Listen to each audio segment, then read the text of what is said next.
The Democratic Alliance and Nelson Mandela Bay announced a comprehensive strategy to tackle state capture and corruption in the city. The strategy includes measures to strengthen the oversight and accountability, to improve governance and promote transparency.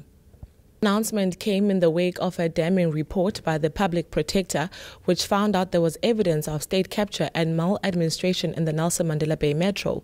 The report called for urgent action to address these problems and restore good governance in the city. The fact that the DA has written to Premier Oscar Mabuyane to ask him to commission an inquiry in state capture within Nelson Mandela Bay. We believe that there's prima facie evidence that because of the untoward relationship between certain politicians and municipal staff, that there could potentially be large-scale corruption currently happening in Nelson Mandela Bay, or at least in the process of being facilitated.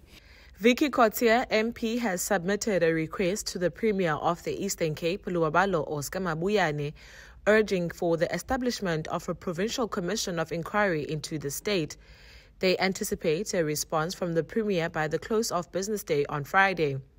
The Premier does not respond in the next 5 days. We have various other, like I would always like to call it, tools in our toolbox in terms of ways to drive an issue in the legislature. That will be my responsibility as the member of the legislature. If I do not receive a response by Friday, close of business, we have got a sitting of the legislature on the 10th of October, and then I fully intend to draft a member statement, which is one of the tools that our members have, to which the Premier must then respond after I have instituted the member statement. He's got, I think, 3 to 5 minutes to respond to that. We can also put in a motion in the legislature for debate within the legislature, which will obviously then give us more time in our debate to define why we want to have this and why it is so important in the fight against corruption to have this commission of inquiry. And then the whole legislature can then vote on whether to institute a commission of inquiry or not.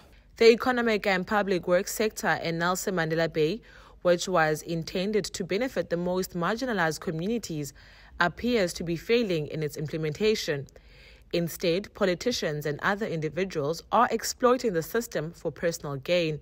To see who has been receiving EPWP contracts over the last couple of weeks and months, because we do believe that there are instances where there are large-scale fraud.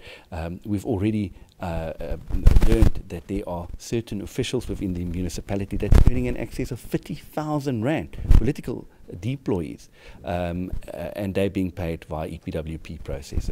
The mayor will be releasing a statement on Wednesday. For MPK TV, Domozuko Palindulo.